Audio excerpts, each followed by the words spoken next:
Gündüz saatlerinde de canlı yayın yapıyorum biliyorsunuz. Normalde canlı yayınlarım benim akşamları. Bu akşam saat 19'da ünlü astrolog İpek Canbulat'la birlikte yayın yapacağız arkadaşlar. Ama şimdi sizlere anlatmam gereken önemli bir gelişme var. Özcan Deniz'in annesinin kansere yakalandığını dün yaptığım canlı yayında anlatmıştım, açıklamıştım arkadaşlar ve Özcan Deniz'in annesi Kadriye Hanım'a ulaştım. Özcan Deniz'in annesi Kadriye Hanım'la geçmişten gelen bir tanışıklığımız, bir hukukumuz var ve kendisine geçmiş olsun dileklerimi ilettim öncelikle. Kolay değil. İki evlat arasında kalmış bir kadın Özcan Deniz'in annesi Kadriye Hanım. 5 tane evladı var. İki oğlu ve 3 tane de kızı var. Ancak hayatının en büyük üzüntüsünü yaşıyor ve şimdiye kadar hiç Allah kimseye böyle bir şey yaşatmasın, hiçbir anneye böyle bir acı yaşatmasın diyelim öncelikle. Yaşarken çok sevdiği evladı Özcan Deniz'i ne yazık ki kaybetti Kadriye Hanım. Özcan Deniz'le diğer oğlu Ercan Deniz arasında kalmış bir kadıncağız. Ercan'la Özcan kavga edince araya maddi sorunlar girip de birbirlerine düşünce bundan en çok annesi etkilendi, anneleri etkilendi ve Özcan Deniz sen Ercan'ı tutuyorsun, sen kardeşimi tutuyorsun ve onunla birlikte hareket ediyorsun. Beni bitirmek niyetindesiniz, alemi bitirmek niyetindesiniz diyerek annesine sırtını döndü ve annesi de üzüntüden kansere yakalandı arkadaşlar. Ben de kanserli kadıncağıza ulaştım. Kadriye Hanım'a ulaştım ve kendisiyle telefonda uzun uzun konuştum. Yaptığım konuşmayı burada anlatacağım sizlere. Evet, ne yazık ki dostlar, Özcan Deniz annesinin kanser olduğunu bildiği halde mutlaka öğrenmiştir. Çünkü bütün kardeşler biliyor, bütün akrabalar biliyor, herkes biliyor. Artık bizler de biliyoruz. Annesi Kadriye Hanım'ı Özcan Deniz aramamış. Hiç aramamış. Kanser olduğunu duyduğu halde, öğrendiği halde aramamış. Özcan Deniz'in annesine söylediği, bu kavgalar yaşanırken paylaştığı, e, sosyal medyasına paylaştığı açıklamalardan birinde de cenazenize de gelmeyeceğim diyor.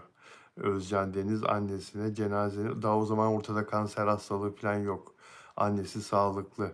Cenazenize de gelmeyeceğim. Ben sizden önce ölürsem siz de benim cenazeme gelmeyin anlamında bir paylaşım yapmıştı Özcan Deniz ve Kadriye Hanım kanser, annesi, iki evlat arasında kaldı. Üzüntüden kanser oldu. Kendisine ulaştım ve konuştum.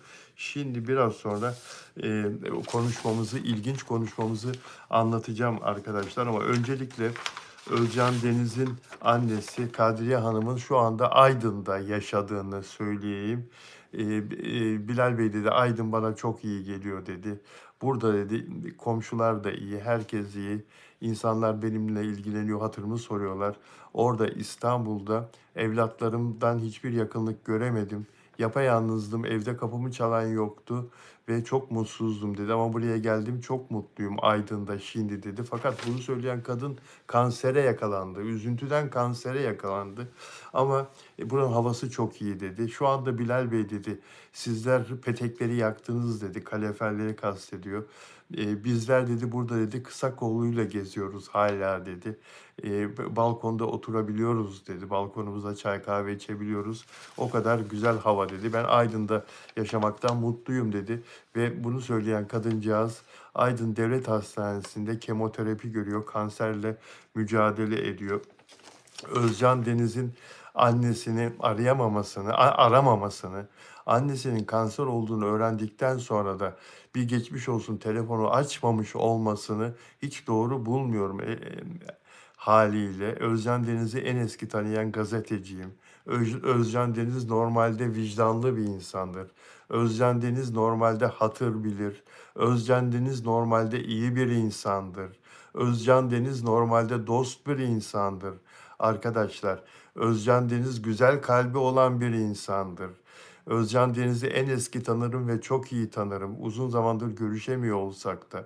En son bir yıl evvel telefonla görüşmüştük kendisiyle. Hal hatır sormuştuk.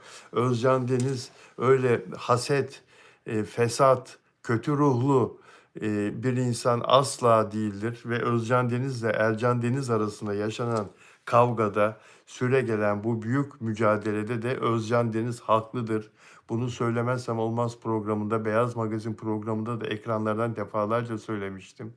Ancak Özcan Deniz'in annesini suçlaması kendi bileceği bir iştir. Bu Ercan Deniz'le kardeşiyle aralarındaki para krizinden dolayı birbirlerini defalarca mahkemeye verdiler ve o paranın sahibi Özcan Deniz'dir. Bunu da herkes çok iyi biliyor. Parayı kazanan Özcan Deniz'dir. Yıllardır, 35 yıldır sahnelerde şarkı söyleyerek, alın teriyle, sırtını terleterek parayı kazanan Özcan Deniz'dir. Bu gelinen noktada Özcan Deniz haklıdır. Ancak ben Özcan Deniz'i annesini karşısına almasını, annenle konuşmayabilirsin, annene gönül koyabilirsin ama ne demek? Annene cenazene gelmeyeceğim. Sevgili anneciğim, yaptığınız sayısız kötülüğünüze göğüs gerdim ve de geleceğim. Yolum sizin yolunuz değil. Sizler sizi cennete taşıyan gemiyi korsanlar gibi ele geçirip dümeni cehenneme kırdınız ve ben korumam gereken evladımı alıp benim inşa ettiğim ve suya indirdiğim o gemiden ayrıldım. Yani bu Özcan Deniz'in paylaşımlarından biri.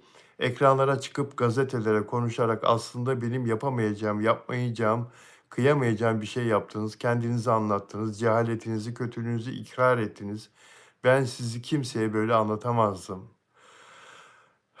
Yani Özcan Deniz öyle bir gönül koymuş ki ve 40 tane paylaşım yaptı aynı günde.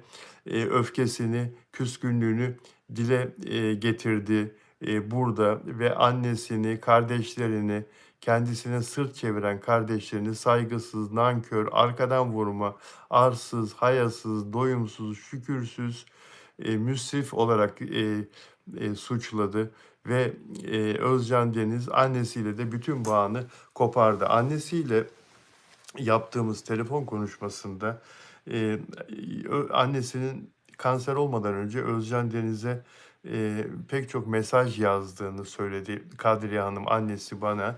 Ancak karşılığında Özcan Deniz'in kendisini telefonda engellediğini söyledi. Bu çok içler acısı bir durum ve kanser olduğunu öğrendiğinde, İstanbul'da öğrendiğini söyledi. Oğlu Ercan'la Acıbadem Hastanesi'ne gittiğini ve orada kanser olduğunu öğrendiğini söyledi. Kanser olduğunda doktor kendisine üzüntüden kanser oldunuz siz, stresten kanser oldunuz, yaşadığınız acıdan, dramdan kanser oldunuz dedi ve çevresindeki hemşireler de basından takip ettiklerini, evlatlarıyla arasındaki yaşananları ve bunun kaçınılmaz bir şekilde kendisini yaraladığını, bu hastalığın o yüzden çıktığını doktorların ardından hemşireler de kendisine söylemişler. Bilal Bey dedi, Acıbadem'de tedaviye devam etmedik İstanbul'da dedi. Çünkü dedi pahalıydı özel hastane dedi. Her bir e, gittiğimizde dedi, her bir seansımız dedi 70 bin lira, 75 bin liraydı dedi. Ercan'ın da o kadar durumu yok şimdi dedi. Benim de öyle bir durumum yok dedi. Dolayısıyla beni Aydın'a götür oğlum.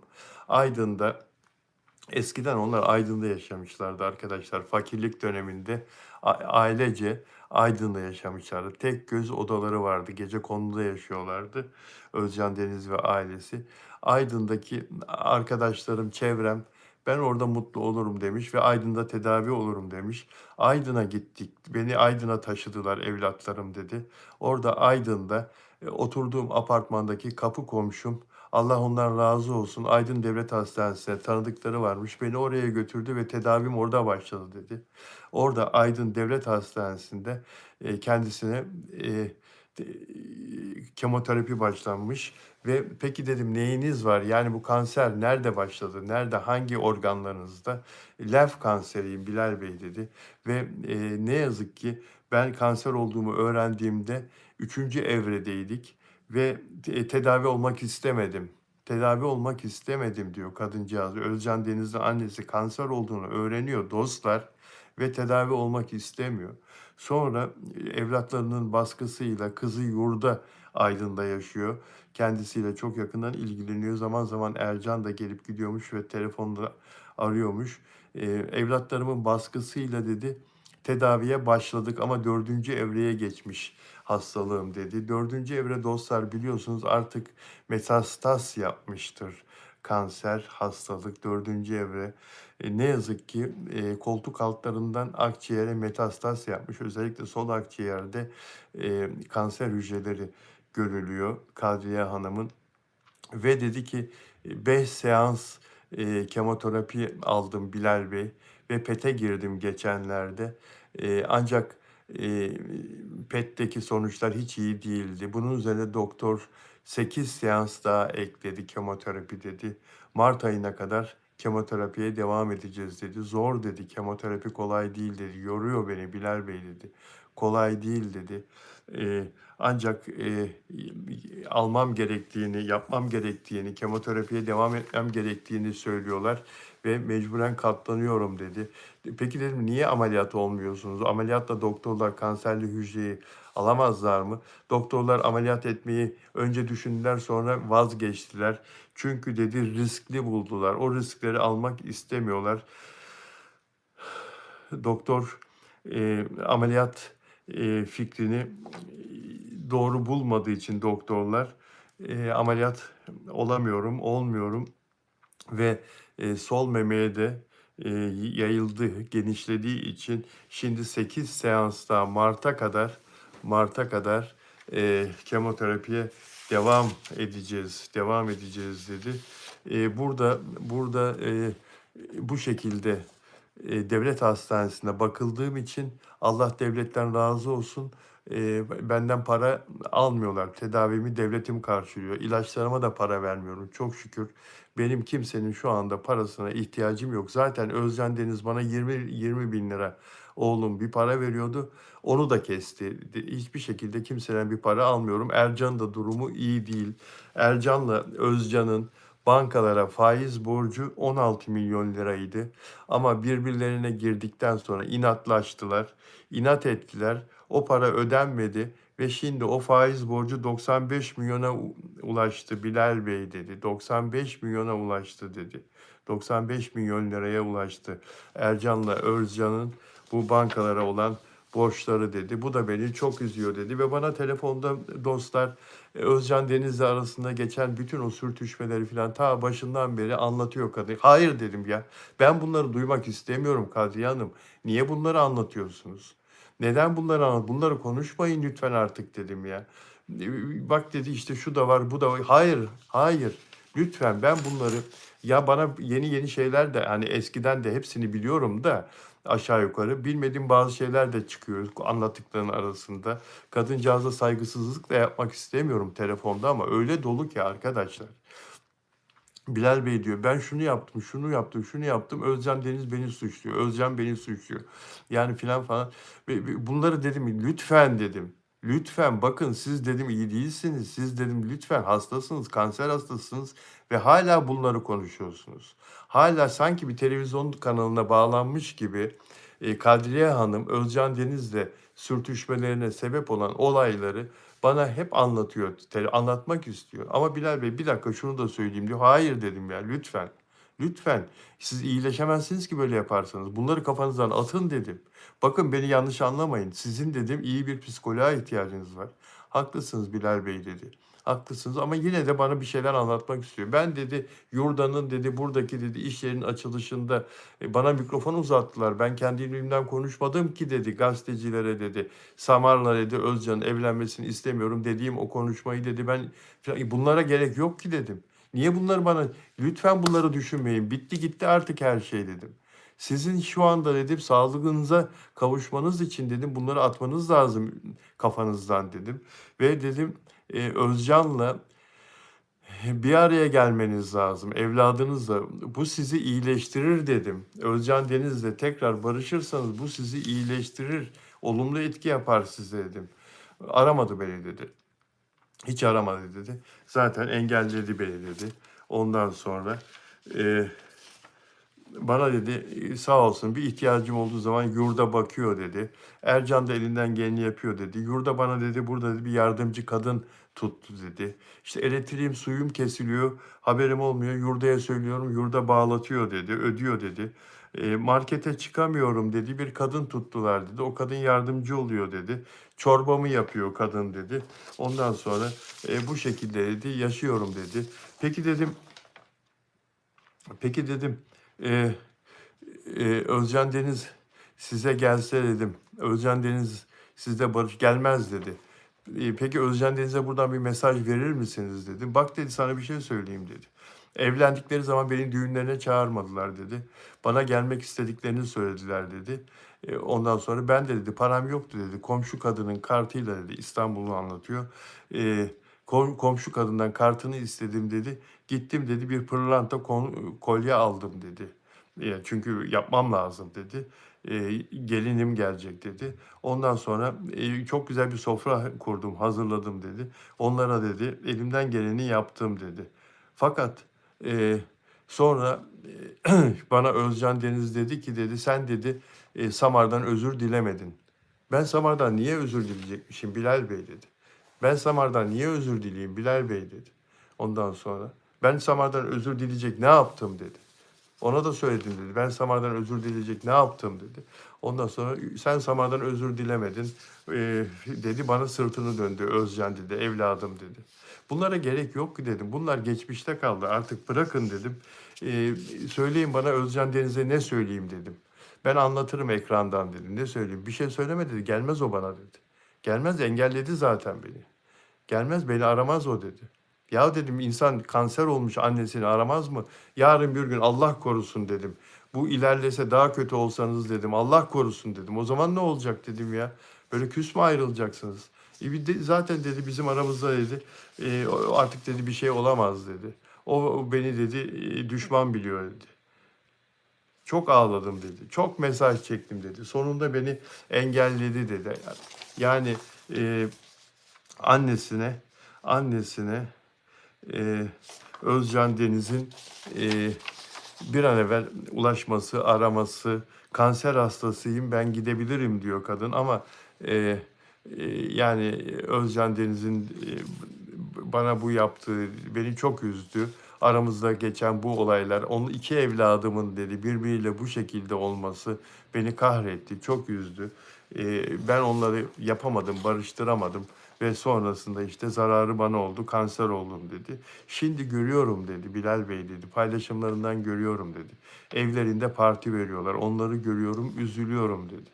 Niye üzüleceksiniz dedim, niye üzülüyorsunuz işte mutlular, mutlu olsunlar dedi. Yani bana sanki şey gibi dedi. e, Bana nispet yapar gibi. Sana niye nispet yapsınlar Kadriye Hanım dedim ya. Lütfen böyle düşünme dedim. Lütfen dedim. Yani senin psikolojinin dedim daha düzgün olması lazım dedim. Sen bu iyileşmeye bak dedim. Bunları düşünme dedim. Ben dedi ondan özür dileyecek, Samar'dan özür dileyecek hiçbir şey yapmadım dedi. Hiçbir şey yapmadım dedi. Arkadaşlar e, Özcan Deniz'in yaşça büyüğüm ama ben Özcan Deniz'e anneni ara, annenle barış, git Aydın'a elini öp. İşte ölümlü dünya, kimin ne olacağı belli olmaz ama git bak kadıncağız en ağır hastalıkla mücadele ediyor. Sen evlatlığını yap derim ama yani Özcan Deniz zaten bunların hepsini bilen bir insan arkadaşlar. Dolayısıyla bugüne kadar aramamasına da çünkü kadıncağız Eylül ayında teşhis konmuş kanser teşhisi. Eylül, Ekim, Kasım, Aralık, Ocağa geliyoruz. Bugüne kadar aramaması da zaten son derece şaşırtıcı. Yani Özcan Deniz'in evlatlığını mutlaka annesine karşı mutlaka yapması lazım. Mutlaka araması annesine geçmiş olsun demesi, hatta yanına gidip onun, hayır duasını alması. Özcan, anne babaya öf demeyeceksin diye Kur'an-ı Kerim'de ayet var kardeşim. Kur'an-ı Kerim'de ayet var biliyorsun. Cennet annelerin ayakları altındadır. Biliyorsun Özcan, ne olursa olsun, ne olursa olsun, ne olursa olsun kardeşim. Yani bunu yap. Ara anneni. Özcan, ara anneni kardeşim, güzel kardeşim. Ben senin bir abin olarak, çok eski bir arkadaşın olarak, çok eski, çok eski, 35 senelik bir arkadaşın olarak bunları sana hatırlatmak benim görevim. Çünkü annene ulaşmak istedim, içim içime sığmadı. Hem o eski tanışıklığımıza binaen bir geçmiş olsun demek, hem de onunla bir sohbet etmek istedim bir gazeteci olarak. Ve sana da buradan sevgilerimi yolluyorum. Eşine de saygılarımı yolluyorum. Peki, sana da geçmiş olsun. Ailece hepinize geçmiş olsun güzel kardeşim.